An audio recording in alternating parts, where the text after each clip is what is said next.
everyone. This is Myra Asif.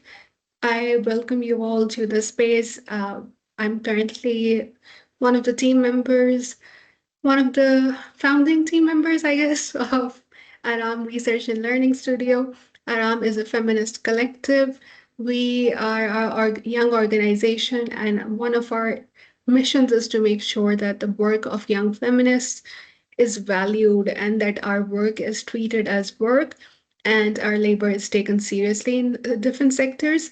I think it's a difficult mission to have given the way the funding cuts are being done right now, and younger people, especially young feminists, are at the forefront of all of these different funding cuts, and we are seen as expendable. So we have a consulting collective. We apply to different consulting opportunities together. We do research together. We provide courses. One of our most recent courses is intersectional prevention of sexual exploitation and abuse and harassment in workplaces. And we're trying to teach people how to look at it from a critical perspective, but also from a compliance perspective. I welcome our speaker, Swati Shikha, today. And thank you so much, Swati, for being here. I'm also grateful to be joined by Kinza Jamal. Kinza would be leading us as a moderator. We have a little practice in Around where we allow other people to introduce themselves so that whatever they want to highlight about themselves, they are able to do so instead of us taking over and leading introductions.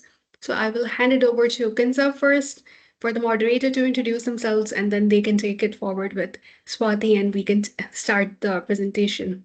Thank you so much for being here. Hello, everyone. My name is Kinza, and my pronouns are any. You can use any pronouns for me. Um, if I have to introduce myself, I find it very difficult to introduce myself because there is no one liner to say that. But if I have to introduce myself, I am an autistic queer Pasmanda Muslim, and these four identity markers define and shapes a lot of my work, and all of these identities has also impacted in the workspace I've existed. And I've been actively doing work around decolonizing social work, and I've been a core member of Aram, and I love supporting the team and Myra also, and would love Swati to talk about them. uh, and I'm handing this over to you, Swati. Thank you, Kenza. Thank you, Myra, for this brief introduction. My name is Swati Shikha. You can use any pronouns for me. I'd prefer they or she. I come from India, and I'm not very sure what an introduction really looks like, provided that we are really short on time today. But if I were to talk about myself in terms of who I am when I look at writing, I would like to share that I cannot recall when did I first start writing anything, be it scribbling, be it something that I used to call poetry. And I think that that has profoundly shaped who I am today. It has profoundly shaped the kind of work that I have done so far. Professionally speaking, you can see me as a journalist, as a researcher. I've worked on an intersectional perspective, be it labor, climate change, gender, healthcare, disability. And I've had the opportunity to work for some mainstream media houses. I've had the opportunity to work for some of the mainstream research and development organizations.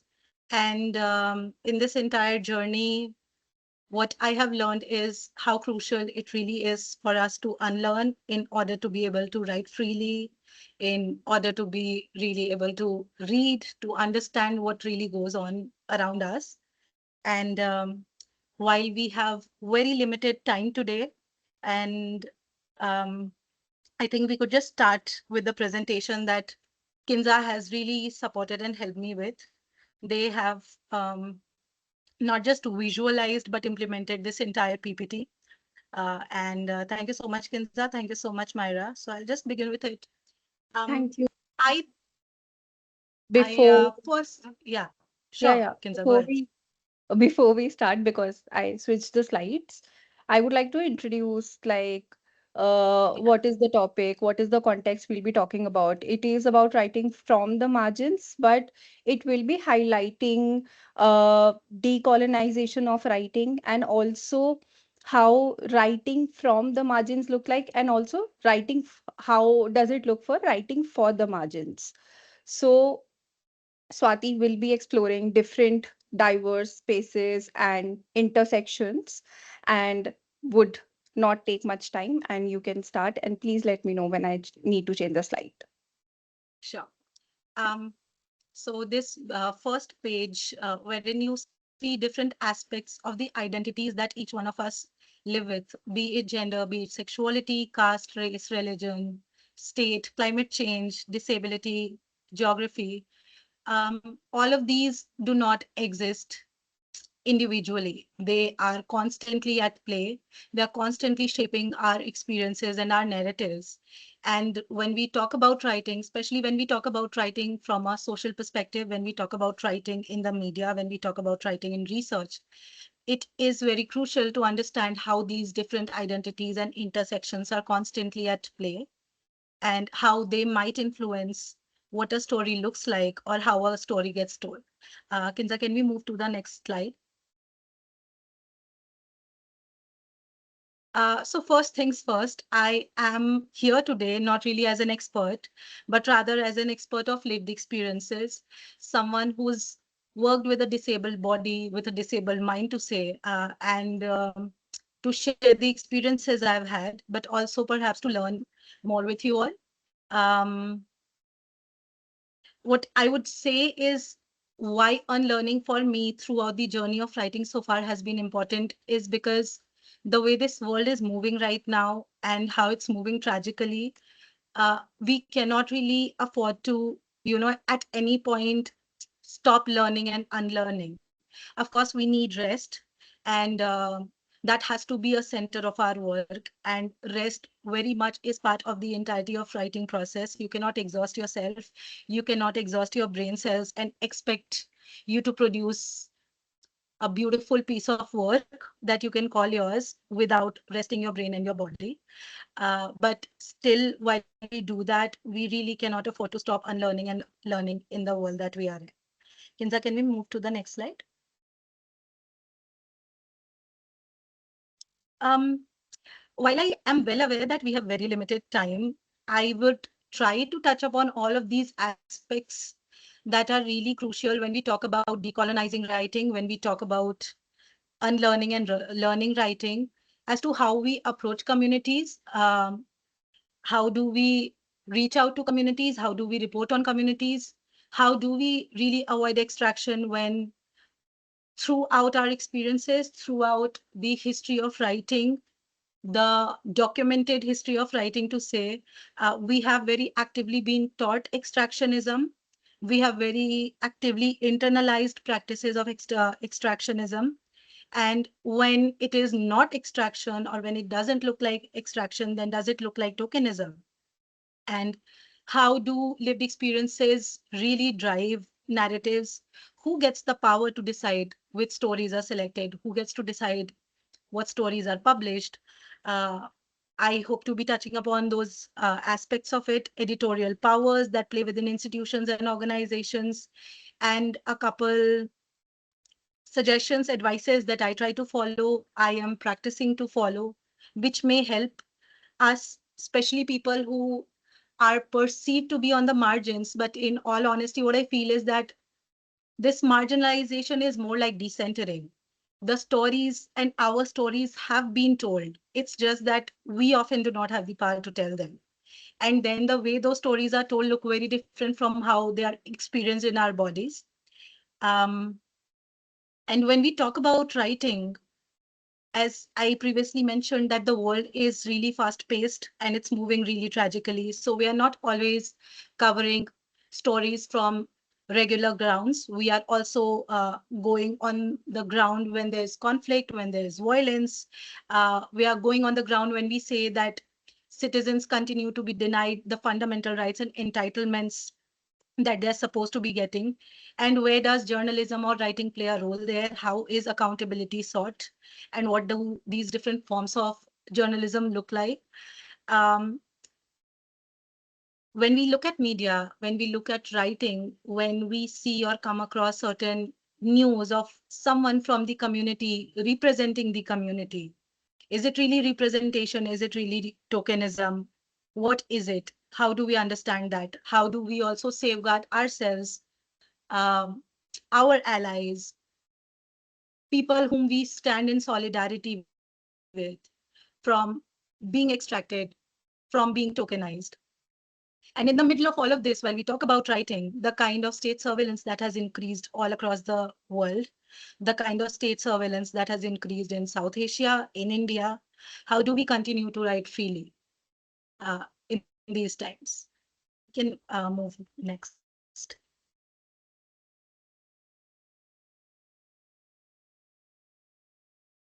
Uh, Kinza, can you move to the next slide?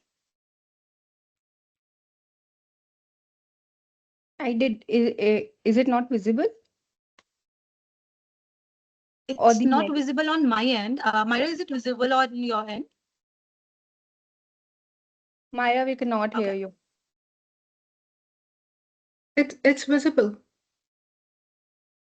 okay, just a sec. So, because we are talking about writing in times of extreme crisis, there are a couple references I would love to bring in before moving any further. One would be the picture. Kinza, can you move to slide number 9?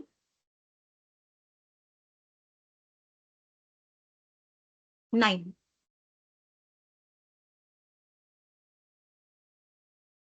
So what you see on your screen is actually a comic strip, but it is less of a comic and more of an autobiography by Marjane Satrapi. Marjane Satrapi has actually documented their life from the age of 10, growing up in Iran post-revolution, how they left home for their further education. And what you see on the screen is actually a scene from when they were leaving for the airport. Could you zoom in a little, Kinza?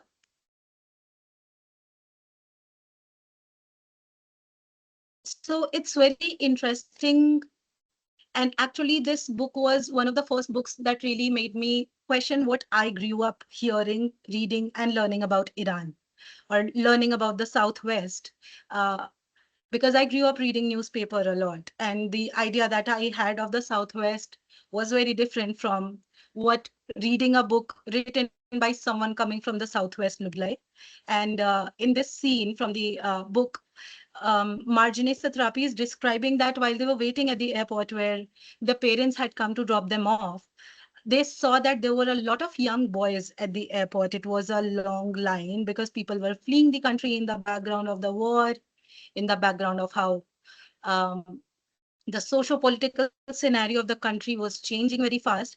And she describes how there were mostly young boys at the airport, primarily because after they would have turned 13, the boys couldn't leave the country.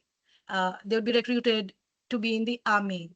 And one of my takeaways from this is how big powers and big countries wage wars on other countries, um, in the name of seeking justice, in the name of emancipating women and communities. And what they really do is that they put a lot of pressure on citizens, common citizens, the most.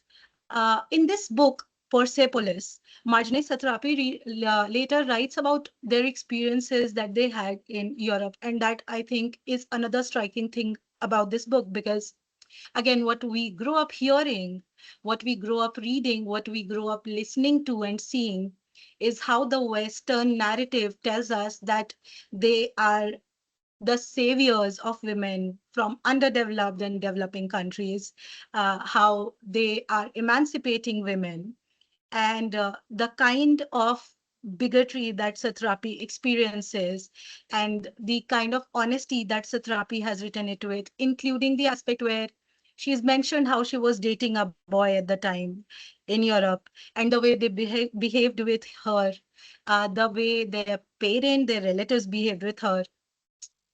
And you would see how a teenager, a young teenager who is all by themselves in a foreign country, in a Western country, they have no guidance. And it's a time when internet and technology wasn't as developed as it is today. So the juxtaposed experience they really had in Europe, a country or the land that was supposed to be freeing for them, ended up scarring some of their very early age experiences, especially when it comes to love, especially when it comes to the matters of heart. And I think Persepolis is a very brilliant read for people who want to see the difference between how stories are written about communities versus how people write stories about their own communities. Um, Kinza, can you move to slide number 10? So here I've taken two different instances. The first and the bottom pictures are actually part of Azhar Nafisi's book, Reading Lolita in Tehran. And I think Reading Lolita in Tehran is yet another brilliant book that people who need to unlearn what they have learned so far about communities, about countries should do. So here, Nafisi describes the book Lolita that's been written by Nabokov.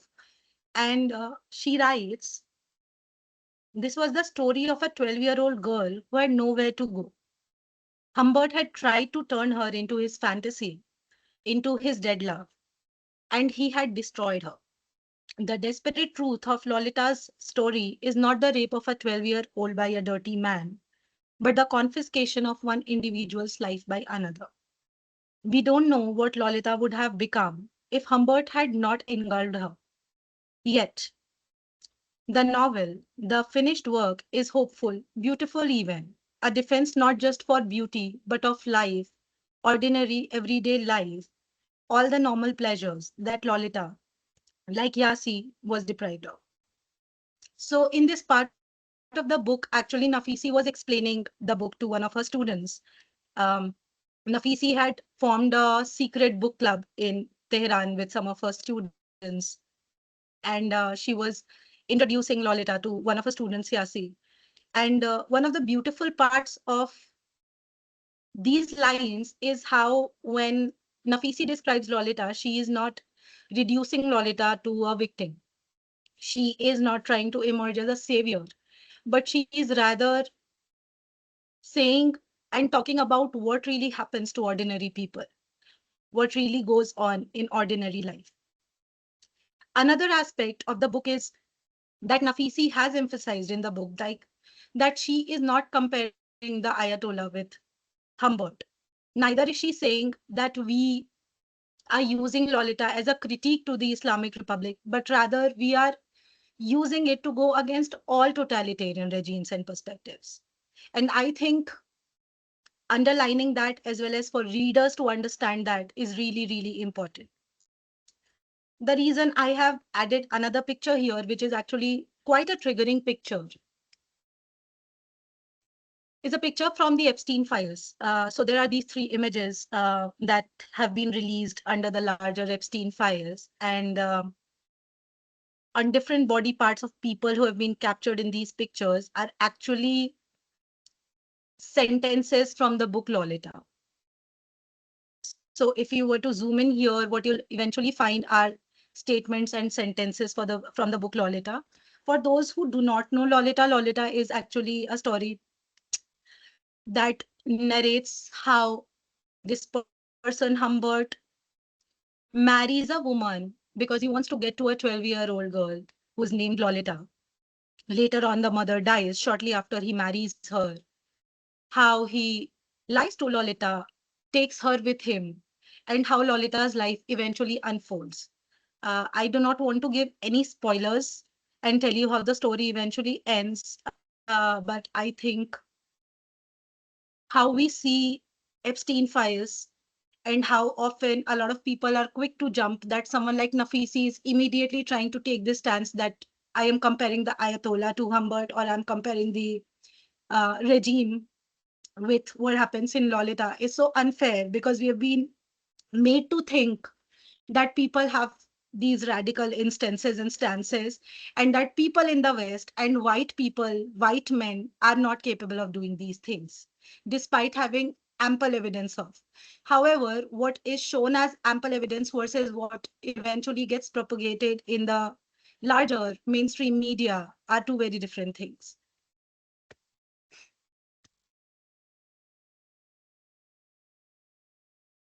Before closing this or moving beyond this specific slide, another interesting thing that I've recently learned, which is just as disturbing, is the private jet that was used a lot by Epstein and his friends. That jet was nicknamed Lolita Express. And it is said that the jet was nicknamed Lolita Express by the media, and that most of Epstein's companions were aware of the nickname. Because when you go and look for Lolita Express, you can see news reports as old as 2019. So it really surprises and shocks me that a lot of media platforms, which tend to present themselves in a very neutral way, but also in a very progressive way by the Western standards, where do they exactly stand when they keep calling an express Lolita Express for years and years to come? I would love to take a short break just to get some water. If at this point, Kinza, you want to shoot any questions, please do. Right. I do have some questions for you. Thank you for doing this. And also, this is a very difficult conversation to have, even when we talk about stories. Uh, there are some questions, which is when editors or institutions change your framing or tone, how do you respond? What advice would you give early career journalists on pushing back respectfully while still getting their stories published? For someone starting out, what are some concrete steps to responsibly report on labor struggles, disability rights, gender justice, or climate displacement, or their habits, research, methods, or preparation practices you recommend? Okay. So those are some very pertinent questions, especially for young people, for people starting out. But I also think that these are very, now that I grow older and older, I feel that the older you are, the more difficult it actually gets, because not only do you think, or do we think that I am going to change this, but then you realize, oh, damn, I need to change so much about myself. There's so much that I still need to be working on. So I try to answer these questions one by one. I'm just trying to figure out what slide numbers will be most relevant to answering these questions.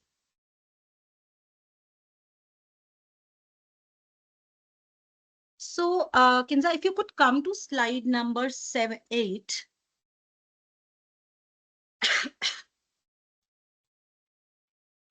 Yeah. The reason I am gonna talk a little bit about the history and present of journalism objectivity. We often hear the word objectivity whenever we are doing research work, when we are in the media, speaking from personal experiences. I have been told at least twice by two different editors that you need to be an activist. You don't need to be an activist, you need to be a journalist.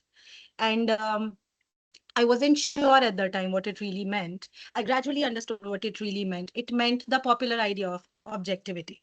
So let's try to understand once what the popular idea of objectivity is. What we see as journalism, mainstream journalism today, actually became a true profession in 1800s. In 1883, the first Union of Journalists was founded in England. And in 1879, the first course on journalism was introduced at the University of Missouri in Columbia. Now, where does objectivity come in? Objectivity came in when, in the later decades of 19th century, that is towards the end of 1800s and early 1900s, as a matter of fact, there was this new phenomena in the media market in journalism, which was called yellow journalism.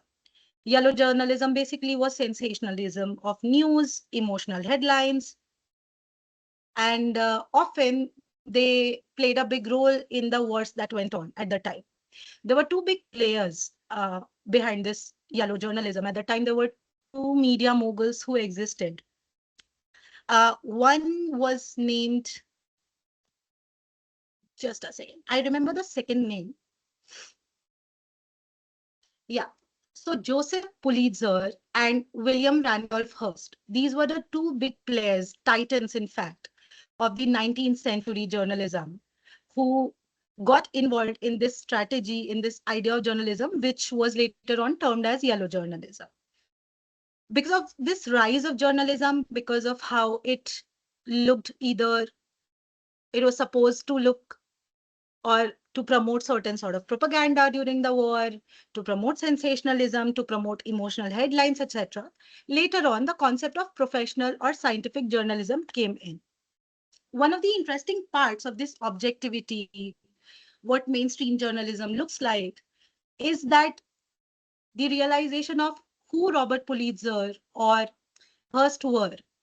So Pulitzer is one of the greatest, most esteemed award in the field of media, in the field of journalism, and there are multiple categories of this award.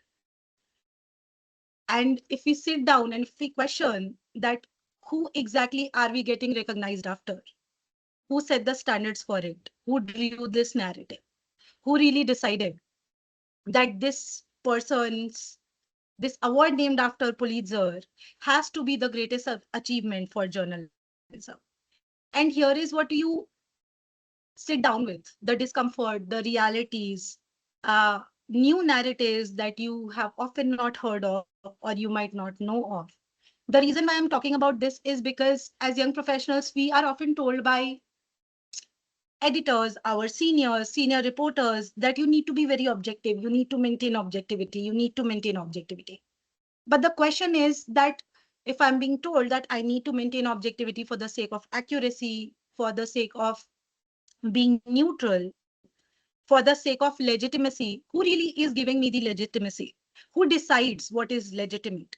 Who decides what is accurate? Because every other day we see in the media certain reports coming as legitimate, accurate reports. But when we go down, when we go at the grassroots level, we hear very different narratives. So the question becomes, who really gets to decide? As young professionals, I understand that it is actually very difficult to have these conversations with our editors. But proposing different angles to a story is important. Proposing the unpopular is important. Proposing what is based not only in what has been seen as accuracy, but what actually has community voices, what is actually driven by lived experiences, is really important. Stories might get rejected, stories might get edited. It becomes important to see how your stories get edited. Suppose you have sent out a first draft and your editors or the editorial desk sends you back the first edited draft, and you see what parts got edited. Just because you think that it might infuriate my editor does not mean you don't ask the reason behind those edits. It could either be a learning opportunity or it could be an opportunity wherein you could share why you wrote something. Also, this makes the entire process uh, more embedded into the idea of proofreading. You get to read your story more and more. You get to reflect on your story more and more. Beside this, one central idea of standing up to editors, talking to editors, making yourself understandable, explaining yourself to editors within large institutions is the concept of decentralization. Let me just check the slide number and we'll come there.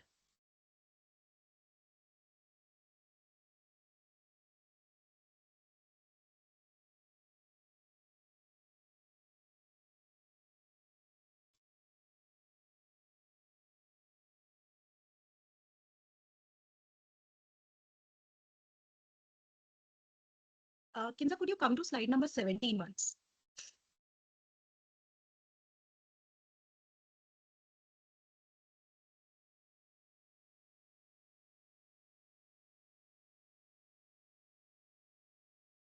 So Zenzil Miriam Makeba actually was a South African singer, songwriter, actress, and civil rights activist. There's a a quote that I've used here, wherein she writes, "The conqueror writes history. They came, they conquered, and they write. You don't expect people who came to invade us to tell the truth about us." The reason why I've used this quote here is for us to understand that when we look at stories and when we look at communities and citizens, often as writers, we are wired to think that communities and their stories are not in ownership of their own stories, and that we can go there and we can tell their stories, that we can go there and we can occupy their stories. And this behavior is very much on the lines of colonization, on the lines of occupation. What it leads to is extraction. What it leads to is voyeurism instead of representation.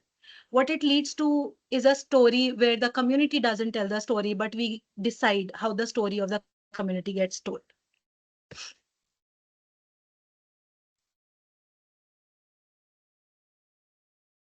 When we work in the media or when we work in the research, often it is told to us, it is taught to us that citizens are a group of people who may not have as much knowledge as we do. But the question is, what exactly do we see as knowledge? What do we exactly categorize as knowledge? What do citizens see as knowledge? What knowledge systems do citizens live with? Decolonizing this idea in the larger aspect of writing practices, something very important to be able to tell story, not just truly, but story that does justice to whom or what it is speaking to.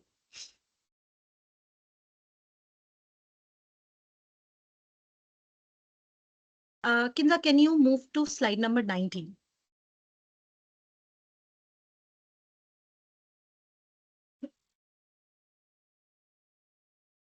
Negotiating sometimes with editors might become easy when you spent a lot of time in research, when you spent a lot of time in reading, when you spent a lot of time in listening to community members, when you understand, when you reflect, when you analyze what language you have chosen to write the story, what new angles you might be coming with that perhaps the editor is not aware of. Um, to sit to sit down with the story, to read more on the story, to reflect on what you're reading, to go through multiple sources and resources, to think that I've read one specific article or I've read one book and I can write about this, uh, cannot really be the process to go about, especially when you are struggling to write a story that usually does not get told in certain organizations. Here is where decentering also becomes really important. I understand the fact that we all aspire to be part of mainstream organizations. We all aspire to have bylines with what is seen as prestigious, what is seen as having more followers, what is seen as big organizations, media houses, research organizations, and so on. Um, but this is where ownership of your story lies. Do you want your story to be owned by the media house, or do you want you to have the ownership of that story? And this is actually a really larger process. And this is something that someone like me, someone like Kinza, we are constantly working on. We are constantly talking about that. I want my stories to be published, or I would want this story to be published, but I know what would happen to that story if it gets selected to be published on X or Y or Z platform. And as we talked about the state surveillance, the fact that state surveillance is only increasing in different forms, to think that what exists in mainstream actually exists neutrally and without censorship could actually be both depressing as well as deluding to ourselves. So decentering platforms and centering our writing, centering what we want to write is really, really important. If you're part of some organization, if you're part of some media house, research team, you also need to not just accept it, but you need to get this message through, especially when you are a disabled person, when you're living with multiple visible, invisible disabilities, if you're a queer person, and there are safety issues too when you go on reporting, that the accommodations that are being provided to you, these are not favors. These are not something that the organization is um, doing to you so that you owe them something, but these are rather essentials. And if organizations, if platforms, if spaces are unwilling or refuse to provide you with these tools, that also does not give them the right to take away the power for you to write the stories that you want to write. Because this often and very often happens, especially for reporters and researchers with disabilities, working with disabilities, that then the organization decides what you write about. You would be writing about and only about disabilities. You will be writing about disabilities during the disability month. You will be writing about fashion or things that do not require you to go to the field, do not require you to speak with other people. And this is where decentering actually plays a big role, that at the end of the day, even though you see yourself as a writer, even though you envisage yourself as a writer, you want to write, what's happening with you is that you are writing what the organization wants you to write. And decentering actually is something that has been happening for quite some time, but I wouldn't say that it is happening on a very large scale. What happens is that we too end up finding ourselves in this mayhem of organizations and big platforms, big organizations, because then we get the legitimacy, not just your stories, but also you as a writer, that I am a legit writer only when I get to work with or under these organizations, these brands. And this is the discomfort that you need to sit with. And while we are well aware of the realities of financial stability, financial security, amongst other things, it is really important to see what other ways are there to decolonize our writings, to decolonize ourselves, to decolonize how we are allowing ourselves to write. Because at present, what really happens is that we are not writing because we want to write. We are not writing because we have all these stories. What is really happening is that we are being told constantly what to write, how to write. And this how to write is yet another interesting and important thing that young people, as well as professionals who have been in the sector for quite some time, need to think about. We grow up reading different things, listening to different things, and to be able to read, to be able to write in itself is a privilege. What happens is that the scale of privilege that you have eventually gets reflected in the scale of writing that you have. And at the end of the day, it comes down to one specific language and one specific form of writing having the power over all other forms of writing. Stories that get written in a specific language, stories that are very much heavy in jargon, which can be read by 500 people and be understood only by 5 people, can be seen as a great story in comparison to a story that has been developed in a native language and has been seen or read by, say, 5,000 people and has been understood by all those 5,000 people. Here comes the question of accessibility of writing there. Who really gets to write and gets to be called a writer? And then we need to sit down with the question of, therefore, what is seen as writing today, what has been documented as writing today, has not always been writing. Writing has always existed. Different forms of journalism and documentations have always existed. Eurocentrism, colonialism has embedded the idea of what can be mainstream journalism, what can be mainstream research. One suggestion that really works for people like me is to read something and then to write it in my language. So we can write, if suppose you read something and you write it in your native language, and then practicing writing and reading in multiple language is something that really helps in, I wouldn't use the word becoming better writers, but doing justice to our writing, doing justice to the writer who might be inside of us. And I think it is not the present only, but also the history and present of the language erasure politics that we live with. Writing and reading in our native language is just as important as only writing.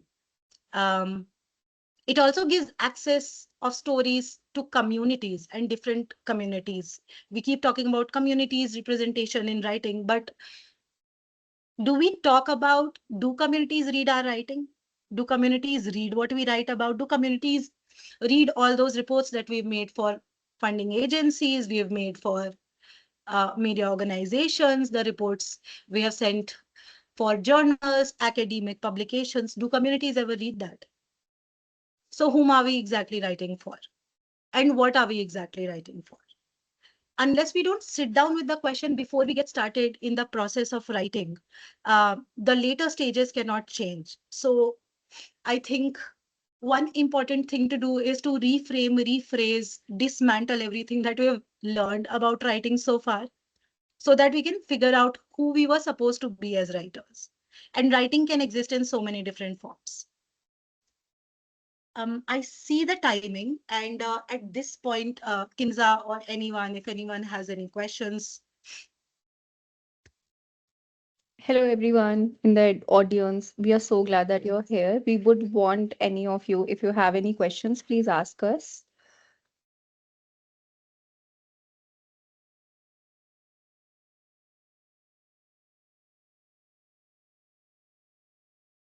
I'll wait till 6:48, and we do have some other questions, so I might ask them.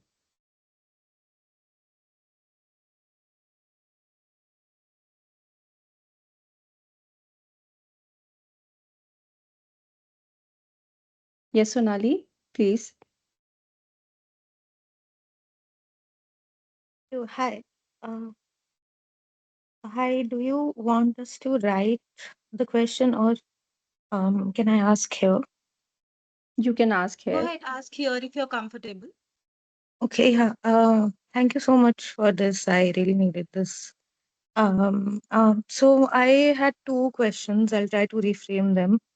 Um, so first was the general embodied experience of fatigue, pain, disability, any kind of disability, mobility issues, and all of that. And how does that show up in your work? Because you're a journalist and you might also be on the field a lot.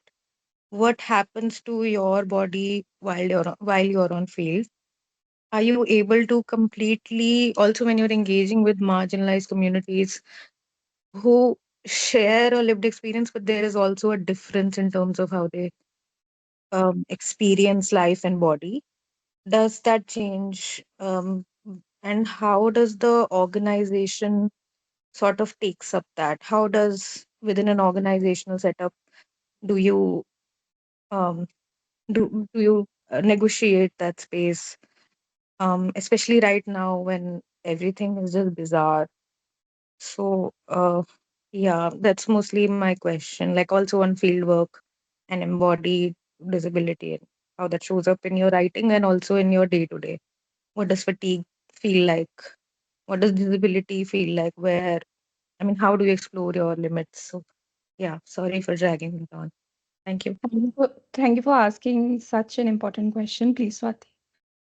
Yeah, thank you so much, Sonali. I think this is a very important question. Uh, People living with disabilities working as journalists.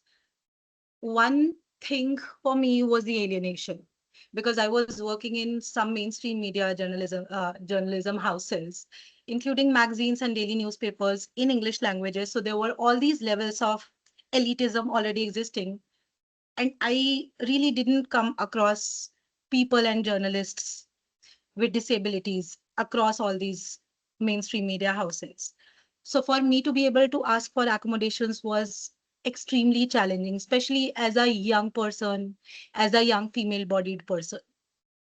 What I ended up doing during all the field assignments that I was given was pushing my body and allowing institutions and organizations to push my body off the edge. And that is the reason I say that today I don't speak here as an expert, but rather as an expert of lived experiences. And it took me some time to figure out the accommodations for me. So what used to happen was that I would be sent to field assignments 3 to 4 times often in a month. And then after coming back from those field assignments, I was supposed to go to the office, and the reporter's floor was on the fourth floor, with no lift in the building. And this is a legacy media house. And I was supposed to take those 4 flight of stairs with my walking stick, with my cane, and then file the stories from there. So I negotiated my way out of reporting from office. What I used to do is that I either used to go to the field or I used to work from home. This also created issues for me. And what is funny and ironic is that the issue didn't come from above, but rather from people who are working as reporters as well. were way more experienced reporters rather, who were reporting on gender issues, who were women. Um, so these inherent ideas of competition that also exists in these institutions, and how if you exist there as a person with disability in a mainstream organization, and how much is it capable of impacting your mental health, not just your physical health, is something I would really like to undermine. And which is why I'm saying that I have allowed institutions and these mechanisms to push my body off the edge, but then I learned my way of negotiations, and now I'm learning how to decenter these organizations. um, Let me just recall what the second other half of your question was. Yeah, so I asked, how do you manage the field? I mean, people also work free. Like, for instance, I work freelance or I work on my own. I am not under any organization. But Mhm. during the field, I think it's where the body really gives up for me. And that's why I wanted to ask you, because you said that most of your work was from field or home site. So, what does pain or any kind of chronic fatigue or any kind of general body impairment looks like in that? And how do you sort of negotiate with other people also who you are interviewing? How does it show up? Because I think it shows up for me a lot. So that's why I wanted to understand. So one thing that I try to do, be it in research or be it in reporting for media houses during fieldwork, is that I tend to keep a timeline with me because I know that my body is going to get exhausted. I wouldn't claim to succeed every single time, but this is what the initial plan looks like to me. That if I am going to a community, I learn as much as I can about the community. And just because I exist as a person with disabilities does not mean that the community and I are the same. A. B, if I'm able to find someone from within the community, doesn't mean that person and the entire community is the same. Even when we talk about communities, different groups of people and different experiences exist within that. Um, Getting that time, taking that time is important. If your body is giving up on the field, suppose you've scheduled an interview and you couldn't go, can you request people to actually reschedule for you? But that cannot come from the idea and positionality of entitlement, but it has to be in a very honoring, in a very acknowledging way, and also accepting that it might not work. It may not work. So always, as and the reason I'm saying that you need to reschedule, I'm speaking this from the lens and perspective of a journalist, because often in research you do have the time width, but in journalism you do not have the timeline the way you do when you're doing research work. Another aspect is that when you are going on the field as a researcher, as a journalist, um, to think that we can do it all at once is something that we as people with disabilities need to understand. The reason that I shared the instance of experiencing the discrimination and bigotry from colleagues was because we are all in this cycle and mechanism. We have been trapped, we have been taught to constantly compete, to have all these aspirations and dreams, but like my dream is very different from, has to be very different from someone whose brain and body still functions while my knee gave up at the age of 24. So where do I set expectations from my body and myself as well as for the organization? And this is not to say that I don't get to do those stories. This is not to say that I don't get to do reporting, but this is to do justice to myself. I mean, a lot of reporters, a lot of journalists, a lot of researchers say that they're going to write for change, they're going to do justice. But what kind of justice are we really talking about when we are being so unfair and unjust to our bodies and our minds? And the moment you make this a pattern, you wouldn't be fair to others. You really wouldn't understand justice for communities then, or for people around you. That's what happens. So negotiating with others is important, but also renegotiating with ourselves. How far can I really go? And in this much time, like, Sorry to interrupt, and looking at the time, there is yes. one other question we can take, which is how do you balance writing that is meaningful for our communities versus writing that platform want us to do? This is asked by Alankrita and Sonali both. Okay. So writing that is meaningful for our communities, the plain and clear answer is that do communities get to read what we write? If they can, do communities have a participation in the larger process of writing? Then it can have some sort of balance. But if the writing is only existing for outside communities to read, there isn't any balance. And platforms want us to constantly write and cater to people who are not really from the communities, but from the outside. So where do we strike that balance? Communicating with our editors. What you want to write is very important. Writing bilingually, ensuring that if you are a freelancer, you get it published in multiple languages across different platforms is something you can do. If you cannot do that, if you have to file your stories in English, then can you file those stories or share those stories in the language of the communities that you have reported on? But more importantly, how are quotes being used? A lot of times what happens in the larger editorial process is that I bring in a story. I spend a lot of time with the community, with community members. I have used a lot of quotes. Then the editor decides what quotes are being used. Then comes the struggle of you fighting for what quotes should be used. But behind all of this is the idea that what exactly does community want to say? What exactly does community wants readers to read, readers to know, readers to understand? And finding that balance or striking that balance cannot really happen without A, communicating with your superiors, with your editors, and B, spending time with community, understanding community, allowing community to speak, listening to communities instead of just asking questions. Platforms want you to ask questions. Communities need you to listen. And this is where decentering comes in again.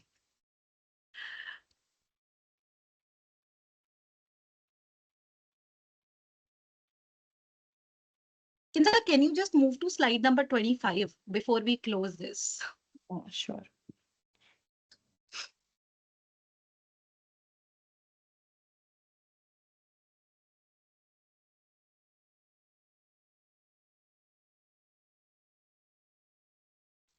So I'm not sure how many of us are aware of the concept of citizen journalism or data journalism or solution journalism. We talk about decentering, and I understand that a lot of you might be thinking that these are just vague concepts or how do we really implement it? But here is the reality that the process of unlearning, the process of learning, the process of qualitative practices are actually not lateral. They are multidimensional and they take a lot of time for us to learn it. And it looks different for everyone. And it looks different for every community. It looks different for every individual or groups of people. Citizen journalism is something that is now being researched on a lot. A lot of people, a lot of community members have taken up the camera, have picked up their phones, they have started to write stories or make videos of their own communities. And this really stands as a challenge to mainstream journalism. And what I see often is that mainstream reporters hate citizen journalists. Hate might be a strong word, but there is a dismissal altogether amongst mainstream journalists for citizen journalists. They do not see citizen journalism as something that is actually embedded in lived experiences and can be accurate. They constantly question the authenticity of citizen journalism. This is where I guess people like us stand a chance to further push back the agenda of mainstream journalism and writing that has existed so far. Then comes in the concept of data journalism. This, I guess, that a lot of you might be familiar with because data journalism reports have become quite popular. There are a number of organizations that focus on doing reports that are embedded in data, embedded in data not just from what the government is saying, but data from multiple sources and resources. And then comes in solution journalism. Again, in journalism and in research, you're often told maintain objectivity, don't look for resolutions, don't try to get too deep into it, don't keep following up. Like you do a sensational story, if it is still sensational, you're allowed to do it. If it is not, you move on, you do another story. But what solution journalism really looks like is that it shifts its focus. It doesn't just talk about the problem. It doesn't just talk about, oh, who is it happening with? It talks about why is it happening? What can be done to get some sort of positive outcomes from this issue? What is being done? What kind of evidence exists for this sort of problem? And this is also part of the larger reframing of journalism that is currently happening, because a lot of people have started to understand, acknowledge how writing, how journalism has existed for a really, really long time under the garb of casteism, racism, colonialism, how capitalist machineries fund research, they fund media houses, and how they shape narratives. Kinza, if you could just slide through 23, 24, 22, you can just go through these slides and see how largely narratives are shaped. And that intersection, when we talk about intersectionality in journalism, in research, it isn't just a buzzword, it is something that's happening every day.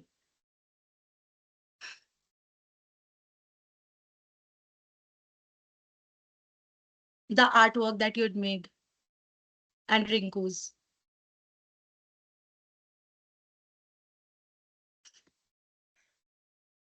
So we have run out of time and we don't have time Yeah. anymore. Thank you, Swati, for being here, making this so wonderful for all of us and so accessible, simple, and also we learned a lot of new things and it was very engaging. People were able to relate and it was very powerful and decolonial. Before we end, I would like you all to be like, I'm very grateful for all of you to be here. Thank you. Aram supports young feminists globally in decolonizing self and systems. So please feel free to reach out to us. We are available on LinkedIn. You can find the recording of the session on our YouTube channel. So please subscribe and share. Take care and have a nice weekend ahead. Thank you so much. Thank you everyone for being here once again. Thank you, Kinza. Thank you, Myra. Thank you, Thank you, everyone. Swati, and thank you, Sakshi and Kinza. Both are our members. Sakshi, who organized it, and Kinza, who moderated it.